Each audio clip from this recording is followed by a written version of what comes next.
can thrive, they can pay more taxes, and the country will keep moving. Revenue would also be sustainable. But if the foundation, like I said, is not going to hold, then unfortunately none of these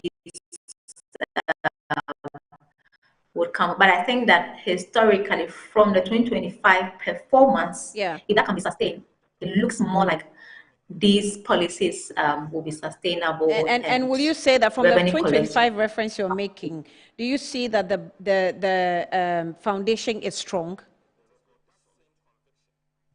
It is strong. It is. So let me give you an example. So in the 2025, I would say the mid-year budget, government was expecting to end the year with inflation of 11.9%. But as we speak, inflation is around 8%. So government seems to have outperformed itself based on the target that they wanted to achieve and what they have achieved. So I think that the government is on the right track and it's doing well. If only they can sustain what they have done to date. Yeah. I'll bring Prof in. Prof. Hello, yes, Prof. I'm here. Yes. So I was asking if this is sustainable. She's giving the responses. She thinks that the foundation is strong. I'm also thinking we still are with IMF, yet to exit officially. So yes. we are still under very strict monitoring. The rating agencies have given us very positive. Fitch has come in, S&P, Moody's, they've all spoken. We are happy, but we still have IMF. Yes, if you lead me to this, I would have wished that one day African countries would begin to rate their credit worthiness. So we wouldn't have Fitch and S&P to do that for us. That's one of my hopes. Two, we need to win ourselves from the IMF because we've gone to IMF many times, every 4 years in our history, and we've not been able to use the money for anything meaningful to me. If you look at our capital expenditure, 57%, and the way we are making revenue. So I agree with Mary, what she said. The fundamentals are strong now. That means that the exchange rate is not going to expose us, as the former vice president said, because the fundamentals are strong now.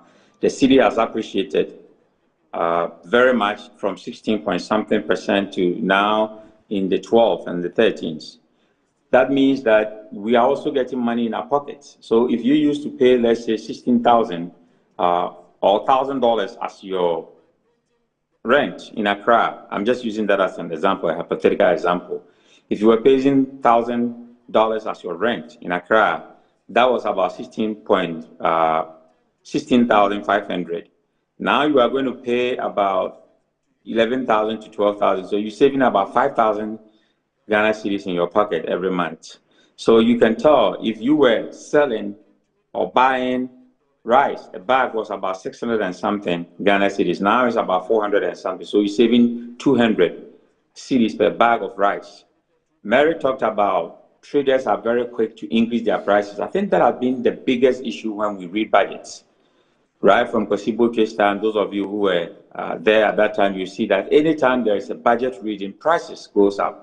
Fuel prices goes up, goods and services prices goes up. Now it is no more like that. The prices have rather come down, which is a good thing for us. So I think that we are building a good foundation of the economy, both the micro and then the macro for ourselves. Inflation has gone down, the government has outperformed, the city is stabilized. If we get employment on it, that most people can pay taxes. As an example, that the Ghana Revenue Authority have broadened the tax base. So remember, somebody is working and getting 2,000. The nurses in this country are being paid 2,121. If you saw the news when they went on strike, 2,221. Well, somebody who come and do amazing work for 3 days and can get about 5,000. You can have those guys who come and do the electric fence. They do it and it's almost 20,000, and then they take their profit, about 8,000. They are not paying taxes. So if the GRA can broaden the tax base, that those individuals can pay taxes. it is going to really get a revenue. Because if you look at the foundation, taxes the biggest part of the leg, taxes like import duties. Last year, when the minister presented the mid-year budget, he indicated that import duties fell short. I think the figure target was 1.6 billion Ghana cedis, but we fell so short. Something like import duties, is it tax that people are deliberately evading, or they just simply can't pay? The import duties taxes are many. Yes. You pay for the product itself, a car or anything, and then you are left with the gapoha, give this person this, somebody who will test your car to see whether it's in good shape. So there are many paid other expenditure that is not even captured in the system. Mm-hmm. And those are the leakages that we need to seal. Because if you look at the budget that was presented yesterday, you can see that the expenditure is 300 billion Ghana cedis, but the revenue component is 268 billion. That means that we have over 32 billion deficit. So where are we going to get the money from? Mm-hmm. Of course, we have to look to ingenious ways of raising the revenue, because it's a simple thing. Unless your revenue is more than your expenditure, you're always going to be in the red and be in the loss. Then what do? You are going to borrow to supplement it. And that is not how it's going to work. Because if you look at the budget, I have the mini budget, a summary of it. If you look at the money that we are using to pay salaries and benefits, that's a lot. That leaves us short with capital expenditure, money that we can use to build roads and bridges and schools and parks and the police service and the customs and the military. We don't have much money for that. So we have to look at technology, which is our friend now. How do we use technology to leverage even how we collect tolls? Because tolls are going to be collected again by using technology. Nobody's going to sit there and get a ticket and print old ones and then take the money and put them in their pocket. Technology is going to be used to do that. In the advanced country, they are using technology for tolls, and it's working perfectly fine for them. Mm-hmm. Then we have to look at the gold board, the way it's been structured. Mm-hmm. We are getting a lot of revenue from the gold board, but most of it is being used to hold the city for us. Yeah. Well, how can we use some of this revenue for other things for us? If you look at oil revenue, so we have to look at cutting costs, which the government is doing now, just like individual budgets. If you are living more than your revenue, your salary, and you are spending more than your salary, what do you have to do? You have to sit as a family and make some cuts. Sometimes it's a difficult cut. We are spending money on a lot of food. Why don't we buy in bulk so that we can save instead of always going to the market and buying just few ones that we need? The next 2 days is finished, we go and buy some. So why don't you begin to buy in bulk and then save for the month? Mm-hmm. So the same way that family do their budgets and then they make some serious cuts so that it can meet their household income. The same thing that the government is doing now, which is a very good thing. So the prudency, is what is important. The fiscal discipline is what we need, so that government will not overspend and overborrow, because if government borrows, it is we, the citizens, that go back to pay. Mm-hmm. Remember, until Nana Addo became a president, he couldn't go anywhere and borrow money on behalf of Ghana. We voted for him, and because of that, he could go and borrow on our behalf. So when we empower these individuals to come into government and they go and borrow, it is we, the people, who are going to pay. And that is why we all have to keep a watch on how they borrow and how they spend it, because it is on our heads as citizens to come and pay one day. So as well, making reference to the mid-year budget, we had our non-oil. No, let me read from here. So non-oil revenue exceeded targets of about 786.9 million Ghana cedis. We had petroleum receipt falling short of 2.7 billion Ghana cedis. Largely, it says, due to delays in receipts. So there's hope, not so, especially with petroleum. Yes. And there's also mm-hmm. And then once we get those money, go ahead, please. Yes, and then I'm also looking at how our minerals gave us some money. We exceeded the target. I think it was about 14 point something million. I want to get the figure rightly, but when it comes to gold board, monies is making from our minerals, oil monies is coming in. We fell short due to delays in receipt. Non-oil, we are exceeding revenue targets.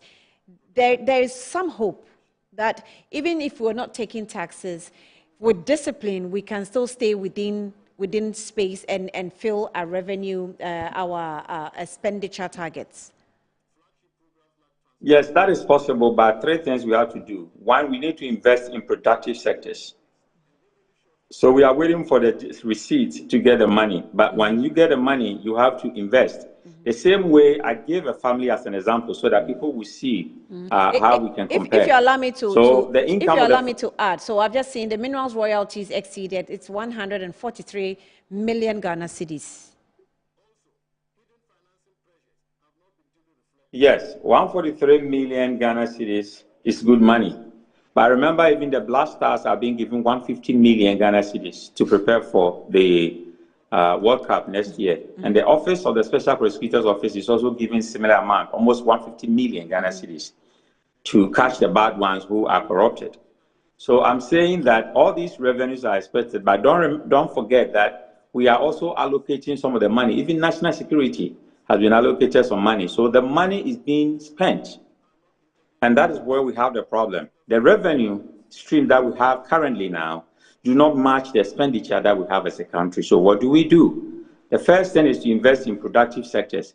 Where can we invest some of the money and get some profit and reinvest the profit into our revenue? That is what we have to be looking at. Then we are not supposed to ban on consumers. We don't have to borrow from consumers or borrow to consume. What that means is that we borrow some of the money from IMF, other places, and we consume the money. Yeah. In simple terms, we chop the money. Yeah. We don't invest it. Yeah. And that becomes a problem. We are not supposed to borrow and consume it. To expend. So, and the production part is that we must produce what we eat, what we wear, and then what we consume. So whatever we eat, we have to produce it. We are the only continent in the world, Africans, who produce what we don't consume and consume what we don't produce. And that does not help us. Because anytime you import something from China, you are creating jobs for the Chinese people.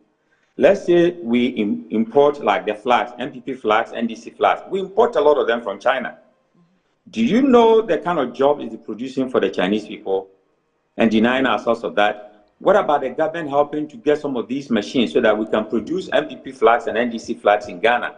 Remember, if anybody is employing about 10, 20 people, there are also 3, 4 dependents on them. So if you employ 30 people, technically you are feeding about 90 mouths.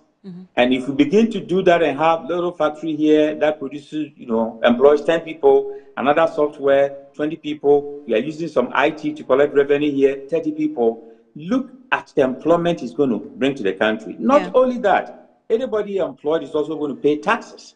And that is where we are going to get the revenue to shovel our expenditure. In fact, if you look at the recent 2023 African Games, All African Games investigation we have directed to conduct, the cards that were printed for the media were printed outside, which is something I still don't understand. If you look at the quality of the cards we had, is this something that Ghana cannot do? Was a question on my mind. I couldn't wrap my mind around it. It was just, mind-blowing why we're giving excuse. However, so you've also brought one issue, which is corruption. Corruption. The All African Games, remember there's forensic audit being taken, right? Yes. It is not only All African Games, but every sector of the economy, from the hospitals, from the tourism sector, you will see a lot of corruption, money that has taken hands. You know from the Edubwahin case, we know from the National Service, what is happening out there.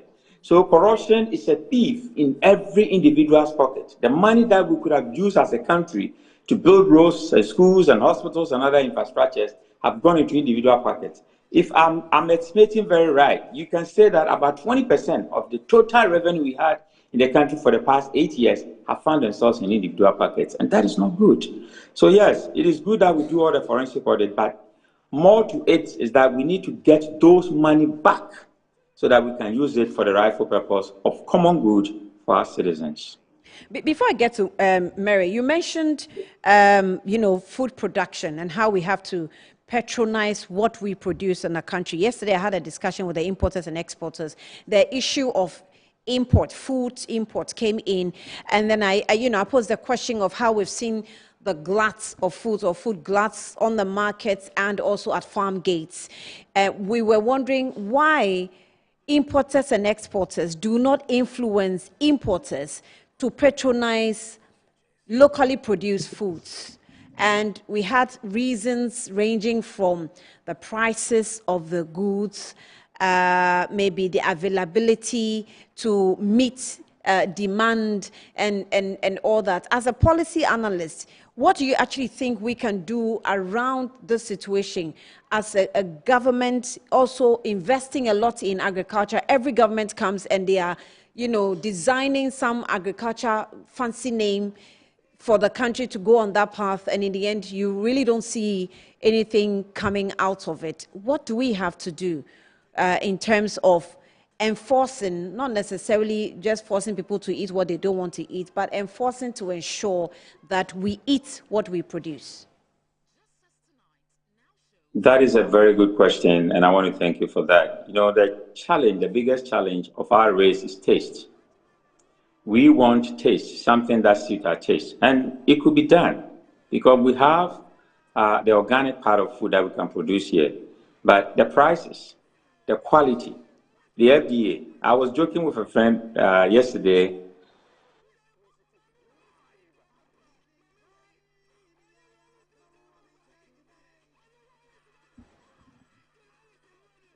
Okay. Viewers, we're having a discussion with some economic analysts on the budget presentation, and just on the screen was Professor Enoch Opoku-Antwi. He's a governance expert and a policy analyst. Let's see if he's unfrozen. I think a little bit of Zoom interference. Prof, can you hear me? Okay, we lost you for a moment. But that is what was there, that the FDA have approved that groundnut. That's what they have labeled it and they were selling it. If you look at what is happening, it's not easy for somebody to go into farming and produce a rice because Ghanaians don't have the taste for the local rice. And then when they have to take the cover out of it, you have to make sure that it's not broken. People like perfume rice here. They don't like the local rice. But the local rice, which is the organic ones, are healthy. And remember, anytime you live in a house, food that you think you don't want, you can go abroad, and the food that you think beggars and all these food that we didn't grow on, you realize that you don't like it. But the more you eat it, you begin to have the taste for it because that is what you have available. Yeah. So we should, when we reduce the importation of foreign goods, all these goods, talk about the akoko food that we have been eating, the chicken that we have been importing from other places. There are some have a lot of estrogen in them. Some are 6 weeks old that they killed them and then brought them to us. But our local chicken, if you use it to make soup, see how nice it is. So once we know that this is coming from Ghana and then there's ready market for it, the reason why we don't have them in bulk and people who are doing tabletop farming is that there is no market for it. So somebody have about 10,000 chicken. And if you don't take care and you have some chicken pox or some disease fall into this chicken, you can lose all of them. It's not for the faint-hearted. You can lose all of them. So if there's no ready market for them, then you can't buy them.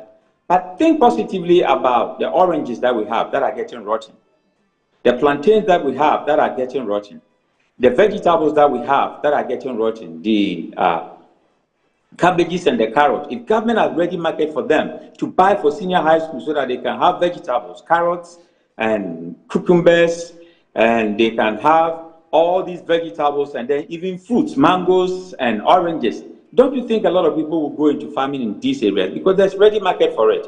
So it is very important. When I lived in the US for about 22 years, what I realized is that the farmers, we have only 15% in the US who are farmers.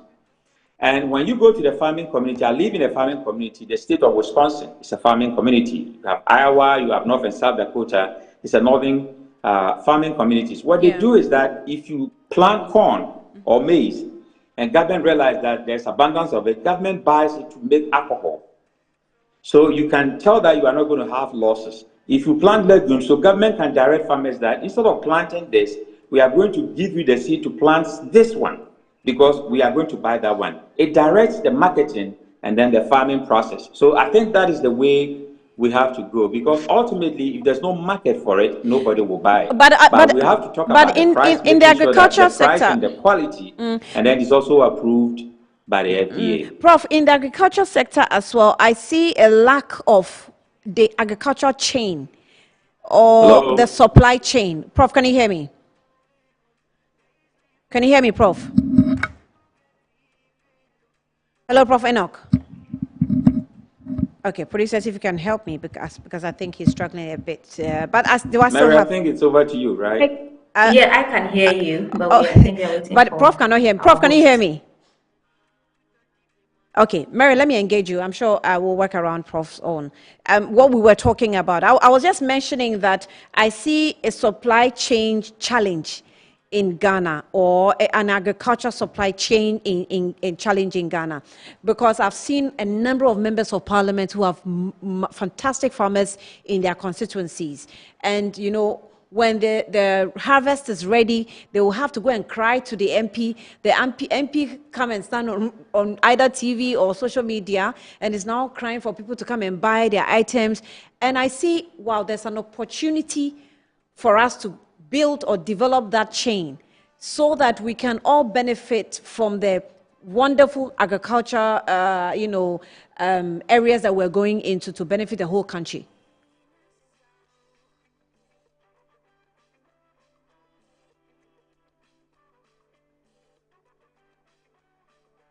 Okay, do I still have Mary? Hello, Mary. Okay, Zoom can be quite challenging, but viewers, if you can pardon us, let's hope that my producers will, work properly around it, and then we can continue the discussion until we wrap up. Mary Kwarting Darko is Associate Director, Tax with PricewaterhouseCoopers. She's the one with me. Mary, can you hear me? Yes, I can hear you. Okay, I can hear you too. So I was asking a question of what I was having with Professor Enoch Poku. We were discussing the agri situation, and I said that I see a challenge of agriculture supply chain sector, challenge within the country, which we probably have to take advantage of, because the food is there, but people just do not know of it. And then the farmers are left alone with their produce until they get rotten. Yes, you are right. Actually, there are quite a number of farmers, and unfortunately, they are not based in Accra, which is where a lot of the demand is. Yeah. So there are a couple of issues that we need to be addressing. The first one is that when the produce are ready, Yeah. even like bringing them to Accra for people to buy, it's a challenge because the roads are bad. And I'm glad that within the budget, the minister has outlined plans to construct roads from farming communities that will make it easier for some of these produce to make it to Accra, and to also make available farming equipment that will also enable our farmers to produce in large quantities, hopefully. The only concern that I had with all of those implements and equipment that the minister mentioned was in terms of maintenance and monitoring these equipment. Yes, quite some amount of money is going to be invested in procuring these items. How are they going to be used? How are they going to be maintained? The output from them, how are they going to be measured? Is it going to be the usual example or the usual case where government invests so much in procuring something and 2 or 3 years down the line, nobody is monitoring it, Yeah. nothing is happening, and these sit and they rot, which is a waste of taxpayers' money. So I'm really hoping that there will be some mechanism of making sure that these farming implements are going to be used for what they were intended for. And secondly, they are going to be maintained properly so that they can last for us, and farmers upon farmers would be able to use it. And we as also taxpayers will be able to enjoy the benefit of procuring some of these things.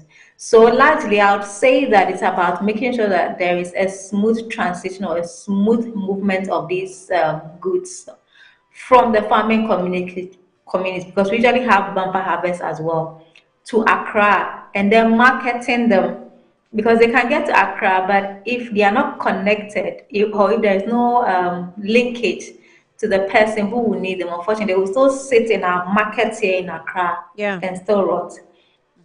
Our farmers are doing a good job of doing the planting, having the harvest. It's also a matter of connecting and also sensitizing people on the advantages of organic. Yes. Organic is healthy, and that is what everybody is going for now. But unfortunately, some Mary, people are still not Mary, sensitized not to in cut that. you, not to cut Yes, you, but you know what? Something shocked me yesterday when I was asking about the importers and exporters and products we import and export, whatever it is. And my question got an answer of patronizing produce from Ghana sometimes is costly because they get rotten quickly. So it just became very obvious that we need a lot of education on how organic products behave. exactly. Exactly the point. They are organic, they've not been chemicalized. And so, in terms of shelf life, they are natural. Unless you're buying them and keeping them in your fridge, or find a way to freeze them, or find a way to minimally Store it. process so that it can last. But if you are buying it in its raw state, you have to, put measures in place to make sure that it's going to last for you. On the other hand, these other products, they would add pesticides, they will add preservatives, they will add other things to process it. The advantage of that is that it will have a longer shelf life. However, is it as healthy? Does it still retain its nutritional benefits? And does it not have any other negative side effects as far as some of these chemicals that have been, put into these products are concerned? So I think we still need to do a lot of education, and we need to find a way of processing some of these natural or organic produce, just to give them a longer shelf life, because once they are produced, not everything is going to be consumed. And also, when there's a bumper harvest, there has to be a way of making these products last longer for dry seasons or lean seasons when these products will not be available. So there's still a lot that government can do in partnership with these farmers and the youth as well, for them to have some interest in farming. Sometimes I look at social media and I see some young people going into farming, which is very encouraging. We need a lot more of these people to go in and not just end there, but also to actually process these products so that you and I can benefit from some of these things that are locally produced. We do have the lands, they are available. The workforce is also there. So, what is actually holding us back from making sure that we have food sufficiency all around the year, not just during the rainy season or when it is good, all around the year? We can do that and also implement some irrigation systems to make sure that there is water available all throughout. So, all of these are very achievable, they can be done. Just a matter of starting from somewhere. Mary, I've kept you longer, but let me just do this before I let you off. The other area I want us to touch on is investor confidence and foreign investors. We seem to be very keen on foreign investors, but when we do, we also at the same time forget that there are also local investors who are equally competitors, and we have a responsibility to build them stronger because they are our own. So if you look at yesterday's budget, for example, Minister said the year 2025 has unfolded against backdrop of deepening global uncertainty, heightened trade disputes, persistent geopolitical tensions, and then he said, and uneven monetary tightening across major economies have dampened global confidence in investments inflows. I know that we need the investment, but we've seen the growth of, say, Chinese investors, Indian investors. Sometimes they bring in the malls, they bring in the businesses, they bring in all kinds of things. And we're talking about taste for our own homegrown products. Is there anything we can do so as not to dumping investor confidence, but at the same time give strength to local and homegrown investors? Okay, so it's a good question. I would say that yes, like you rightly mentioned, we need a mix of these two. We need both the local producers or the local investors as well as the foreign investors.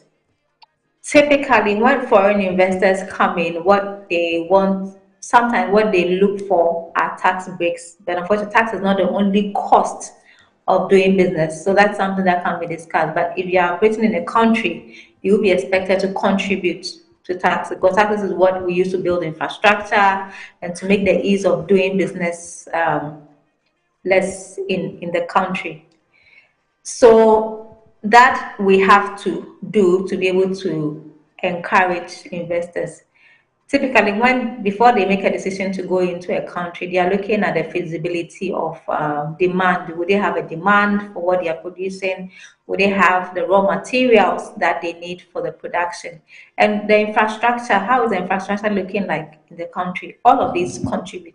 And infrastructure is built by taxes. So in as much as sometimes we use tax breaks to lure investors into the country, we also have to be measured in the way we go about it. Again, if you look at the Tax Exemptions Act that Ghana has, it also has some clauses that say that if you are an investor and you want a tax exemption, it's fine, we can give it to you. However, in exchange of that, you have to give us some shareholding in your business, which is a win-win. We'll give you the tax break, we'll give you the exemption, but give us some shareholding also in the business so that we can both grow. If at a point you feel that your business has grown enough and you have enough funds, you can come and buy back those shares that the government has in your company. The other thing is also on the local investors. Sometimes the biggest hurdle or the biggest issue that they face is capital to start. Yeah. Even though when you drill down, sometimes that is really the issue. If you have the passion, you can start small and then with time you scale. Now, the scaling is where sometimes some of these small businesses are stuck in the sense their business may not have been registered, they may not have been paying their taxes, record keeping may be poor. And so for you to get an investor coming in, some of these things have to be properly done. But so if you sometimes look that's not at, the so focus so much if you take, for on some of example, these the local banking, businesses. if you take, for example, the banking sector, we know what we've suffered in the Yeah. past. Most of the bankers or investors have complained about how the foreign banks have taken over. Some investors in the banking sector have requested that if locals want to go into the banking sector, their capital requirements, for example, should be different, should be lowered because they are local investors. Are there things like that that we should be, considering in terms of policy shaping? I would disagree with that for a simple reason. We need to provide an equal playing field. You don't want to be accused of being discriminatory, reducing the capital requirement for local businesses and increasing it for external or foreign investors. That is not a local playing field. If anything, what we can do is to provide an enabling environment for these local businesses, make it easy for them to access other forms of financing to be able to show up their minimum capital. But to make it different, I would say that no, that will not be the best way to go, actually, from my angle. Yeah. Let me see if Prof is back. Prof, are you back now? Yes, I'm back. Okay, great. So I think you can finalize on what we're talking about. Mary came in with a few ideas on the agric situation. I was actually asking the question I think it was on the supply chain within the agric sector, that I see something is lacking. So when farmers' produce are ready, they don't even see whether there's an off-taker standing by. Nobody knows what's happening. Mary has indicated that it's also because of the locations. You see that the demand is high in the capital or the southern Ghana, but in the northern, the Volta and the other areas, because of the lack of the chain, they are not able to, contact each other or fill the spaces where we're supposed to, which is why some of the failures within the agri sector we are seeing. So I was asking before you actually went off. Yes, I agree with Mary to a large extent. If you look at the supply chain of our agricultural products, our mode of transportation in Ghana is limited. The railway system is not working. We don't have the airlines, that cargoes that take some of these things. We don't have them. So the only way of transportation is the road network, which is also not good. And most of these products, if you go to Itikrache now, or if you go to Nkwanta, and you get 2 bags of yam, you can get one for 10 cedis. But by the time they go and bring it, because of how remote it is and the road nature, by the time it comes to Accra, the prices are hiked up. It goes to Abobloshi, it's a little bit cheaper. But Accra is live by location. You take the same yam to, let's say, Adrigano, or you go to East Legon, and then the price is hiking to about 50, 60 cedis per tuber. Yeah. So you can see that transportation is a big issue here. And then there's also the lack of truthness, which is one of the biggest issues that I found in Ghana. People are selling, let's say, oranges by the roadside, but the price is comparable to the same price at Melcom or ShopRite. And I don't understand, because you go to your backyard, you got some plantain, got some oranges, got some tangerines, got some pawpaw, you are selling by the roadside. All of us driving by the roadside. I come from Koforidia, and most weekends I go to Koforidia. On the road through the Aburi stretch up to Koforidia, everything that you buy, even Gary, the price is comparable to the one at Accra. Why should it be so? Because that is technically a black market. They are not paying taxes. Yeah. Just by the roadside. They are not paying taxes, but look at the price, the same, similar price. I talked to a small boy who was selling 3 pieces of pawpaw to me for 50 Ghana cedis. And I said, pawpaw 3. You just pass at the back here to get the pawpaw. And he told me, Diana, the trees are taller now, so he has to climb higher to get those pawpaws for me. But interestingly, you can see that people, there's no price control. People just do their prices anywhere. How? And that is something we should also look at. If you go to Kenya and South Africa, remember, things are weighed. They weigh them before they give you the price. Here, we don't do it like that in most places. I think apart from Melcom and ShopRite, most people don't weigh that thing. They just give you the price and then you can bargain. So we have a long way to go in using technology, even in the pricing and marketing of our products. But I think that the best thing the government has taken is to make sure that there is a market for the products. I will end with this, where Obasanjo made Dangote a billionaire now, and he's now the richest person in Africa. Mm-hmm. Intentionally, we can create billionaires by making our local investors and local producers patronizing their goods. Mm-hmm. It's not always that people will come from outside with money and then we are looking for their money. We can let our own people be rich as well. And that is intentional, that government should do. If every constituency government is able to create about 5 millionaires or billionaires there, yes, they can also provide jobs, they can also provide some covers for everybody. As I sit here every week, I spend not less than 10,000 with people saying that they are going to cut my leg for diabetes, my husband has suffered stroke, I need help. So there are a lot of individuals coming in. There are a lot of, hello? Yes, I'm listening to you, Prof. Yes, there are a lot of individuals coming to the people who have made it a little bit in life in our communities, asking for all help from different angles. And when we intentionally create millionaires and billionaires in our place, we can help in that direction. So I'm saying that, yes, it is good to look the way of local investors as well, not just the foreign investors. Because most of these foreign investors, when they make money, they take it home. But when a Ghanaian make money and they spend the money here, it will go a long way to help our system. So yes, let's be intentional in creating millionaires and billionaires in our country and stop always relying on foreign investors. Mary has done a lot of, hitting on educating our populace.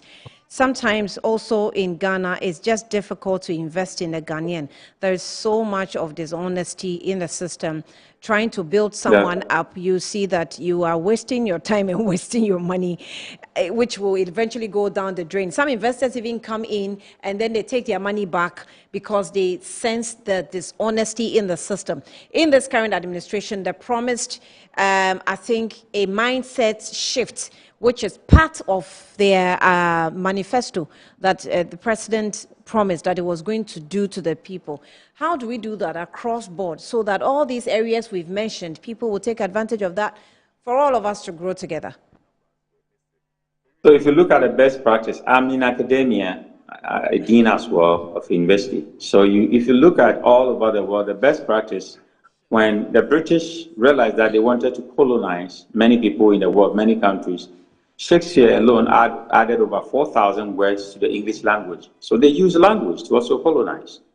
We need to be intentional in the way we do things. Yes, honesty is a big problem in Ghana, but honesty is a capital in itself, in business. If you are honest, our mothers and grandmothers will go and say, I don't have money, but can you give me this yam or this plantain? When I sell it, I'll come and pay. And most of the time, they come and pay back, right? So once they pay back, anytime they go and they don't have money, you give it to them because you know they will come back and pay.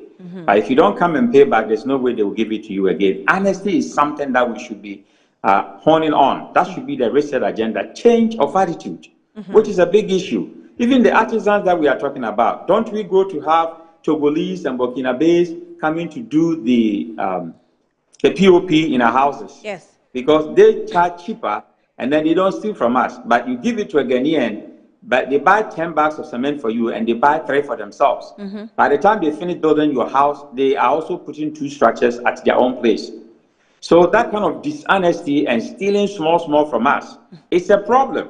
Right from the farming communities, you buy something, oranges, look at the basket that they are selling to you. They have put some grass under it, so it's not a full basket of what they are selling it to you. A Gary Olonka is mango, so it's not a full Olonka that you are getting. That attitude, I don't know who brought it in Ghana, that you think you are smart by applying a system and stealing from somebody. That should stop. We should reset the way we think that way because you are not smart. If you think that that is the way you can get money, that little thing that you are stealing will not give you any kind of money that you are looking for. And I think that attitudinal change, we should start from the primary schools, junior high schools, senior high schools, so that our orientation, honesty will be part of it. We used to have religious and moral education. I don't know what happened to it again because people go to church every day, people go to the mosque, but they are not honest. And it's because as a country, we are losing our values. Look at social media and the way people insult each other, even elders. We are losing our values. And with all these efforts of budgets that we are talking about, if a country loses its values, then wherein lies the country, the foundation of it? So I remember something that Plato said, and I like it so much. He said, let me quote it. He said, a society that mocks virtue prepares its own collapse. Yeah. So where is our virtue? Prof, your last words, I'll let you go, wrapping up on this budget discussion. Yes, my last word is that this budget gives us hope. If you look at from 1957 that we had independence, from 1957 that we had independence, and Nkrumah had the pace, but he didn't have the base. The people that he worked with, the vision that creating that sense of urgency and the buy-in with people, like-minded people like him, he never had it. So with this great budget, we should all rally behind it. I don't care whether you're MPP or CPP or what political party you belong to.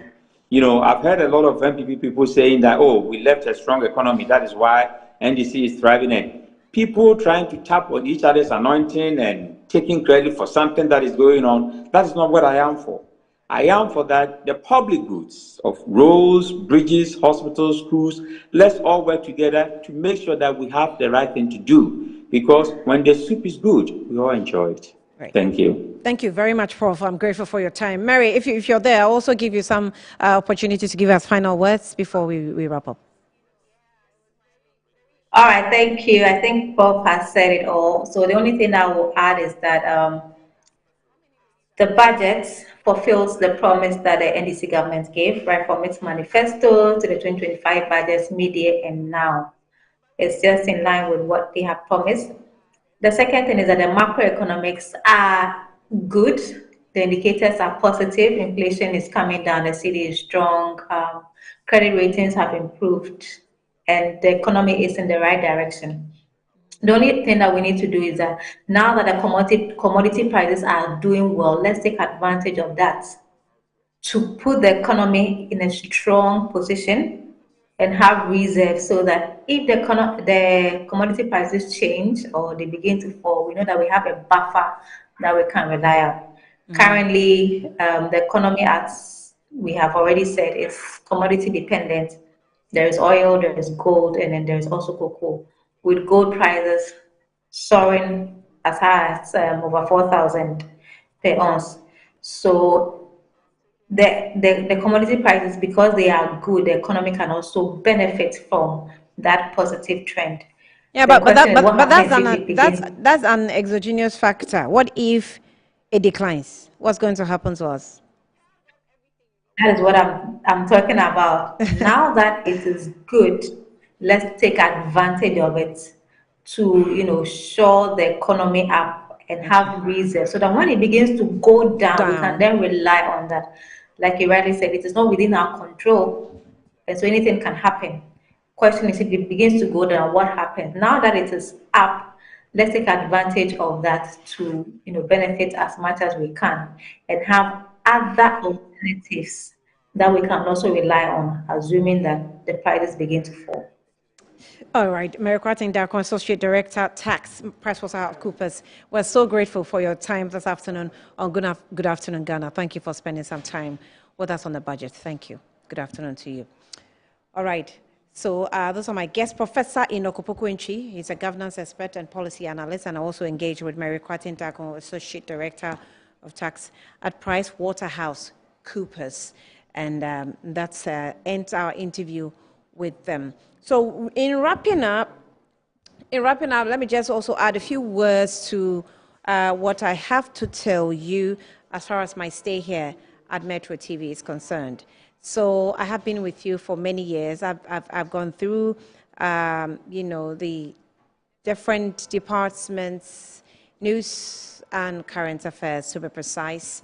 Sometimes I enjoy the sports team as they join me on the platforms. We do a little bit of sports, and it's been wonderful with us. It's time for me to bow out and also, pursue other endeavors. And I hope that this growth will still benefit the nation, will still benefit Ghana as a country. And as and when definitely you need my help, I'm sure you can contact me wherever I am. So last Monday, I bowed out on Good Morning Ghana. This is the day that I'm bowing out on Good Afternoon Ghana here on Metro TV, the 14th of November 2025. Take notes that Annie will not be on your screens going forward starting next week. But I hope that I'll still serve you as a child of this country. Thank you so much for your support the whole time. Good afternoon.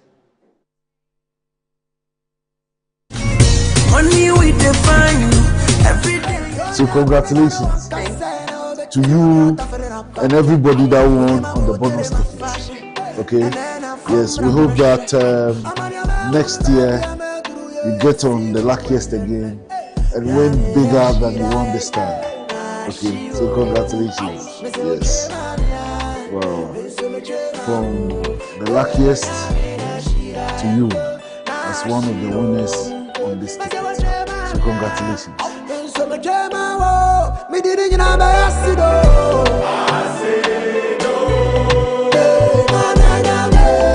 Luck is everywhere for everyone, yeah, the luckiest.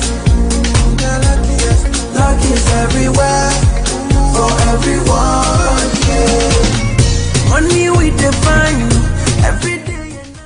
Good evening and welcome to the greatest show on earth. This is a people's game. They will be bubbling about this one for weeks and months to come. Let's go!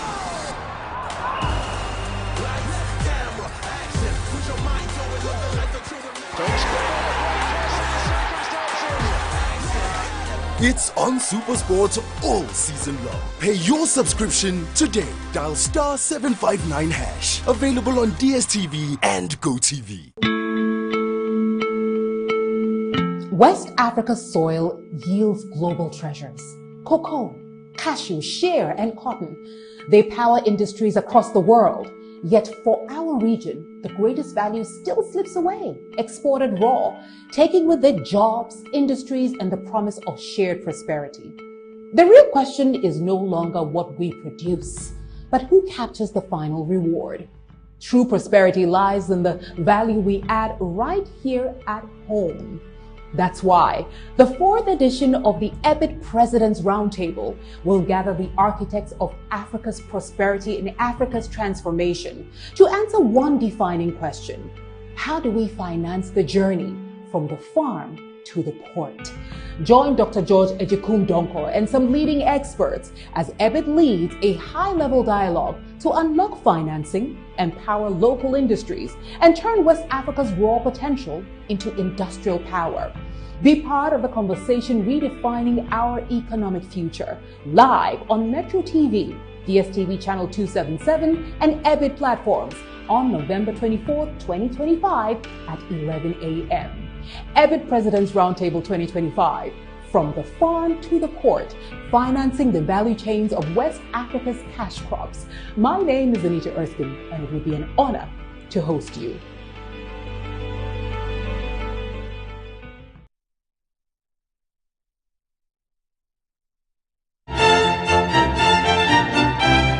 Hi, my name is Kofi Oshridap. I'm Director of Diaspora Affairs, Office of the President, Republic of Ghana. When I think about the Dutch people and Ghana, we have such a long-standing relationship right before we attained independence. At a certain point in our country's history, they were in charge of us. You know, they ruled this country. Quite a number of forts and castles were also built by them. Whenever you hear about African print, the connection is between Ghana and, for that matter, Africa and Dutch people. That's what it is. And over the years, we've had such an amazing standing relationship. So much contribution from Ghanaians in the diaspora, from Holland, from Den Haag, from different parts of that country who have been part of our country's growth right here in GH. And we don't take that relationship for granted at all.